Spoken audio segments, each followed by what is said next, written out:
Assalamualaikum warahmatullahi wabarakatuh, pemirsa. Assalamualaikum Bunda. Nah, sehari-hari mungkin kita sering mengucapkan Alhamdulillahirabbil alamin ya. Sering sekali. Ketika kita nerima apa.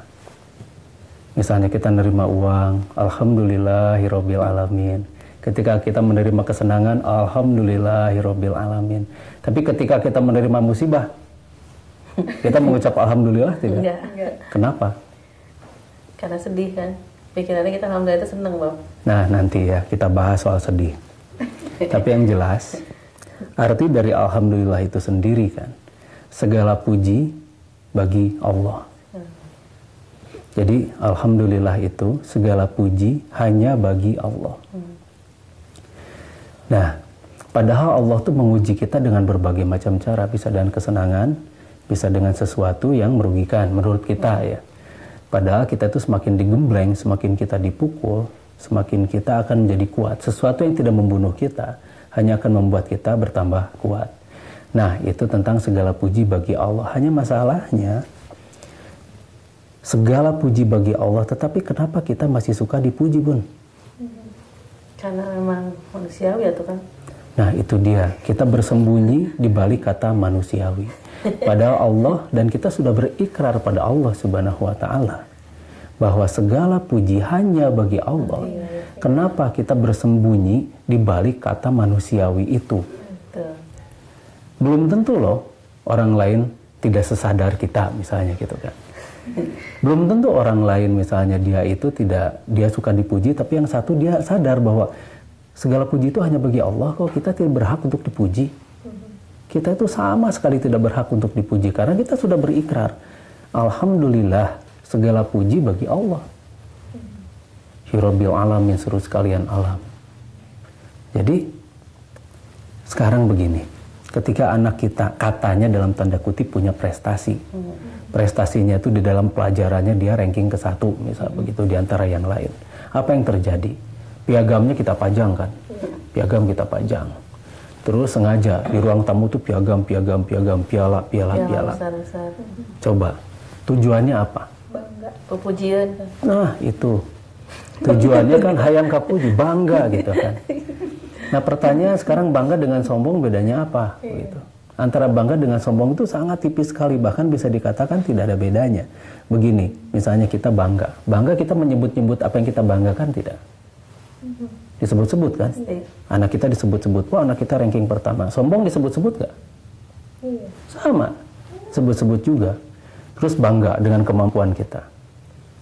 Kita menunjukkan kemampuan kita pada orang lain tidak? Iya, siapa dulu ibunya, siapa dulu bapaknya gitu. Iya, padahal anak mah pinter sorangan gitu. Pinternya sendiri. Nah, begini, segala puji bagi Allah. Mengapa kita haus pujian sedangkan kita sendiri mengatakan bahwa segala puji itu bagi Allah? Kita tidak berhak untuk dipuji. Karena sekali lagi segala puji hanya bagi Allah. Nah, kita bersolek.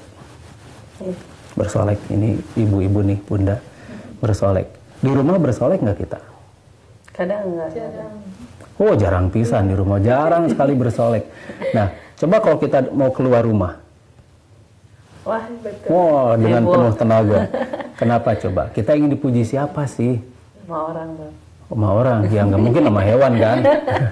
Hewan mah tidak bisa memuji kita. Tapi yang jelas, ternyata kita lebih suka dipuji orang lain daripada dipuji suami kita kan ya?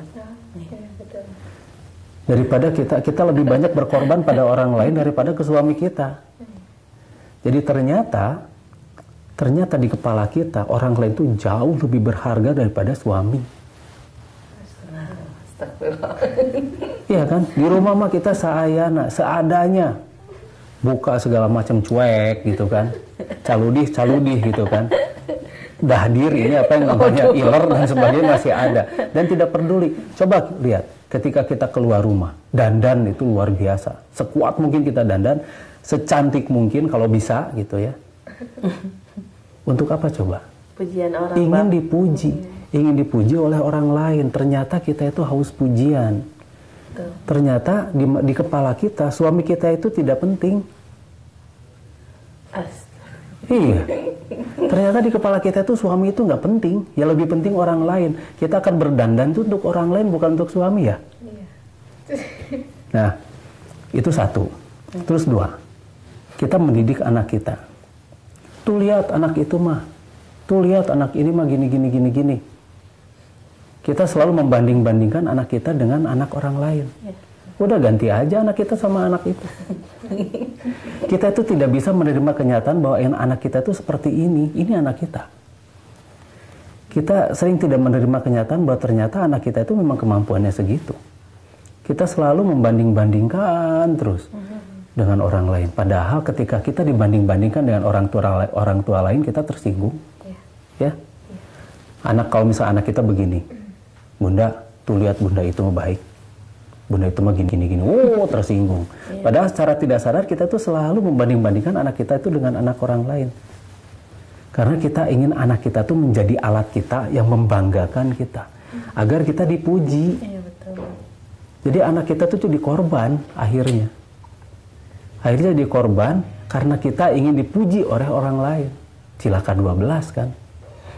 Nah, jadi disinilah kenapa kita selalu menyebut alhamdulillah, alhamdulillahirabbil alamin, atau alhamdulillahnya saja, segala puji hanya bagi Allah, segala puji hanya milik Allah. Jadi kita tidak berhak untuk mendapatkan pujian dari siapapun. Jadi jangan bersembunyi di balik kata manusiawi, karena Allah memerintah itu pada manusia kok. Allah tuh jauh lebih mengetahui daripada kita sendiri sebagai manusia. Apabila Allah mengatakan bahwa segala puji hanya milik Allah, itulah hak Allah. Jangan dilanggar hak Allah. Nah, mudah-mudahan bermanfaat. Wassalamualaikum warahmatullahi wabarakatuh. Waalaikumsalam.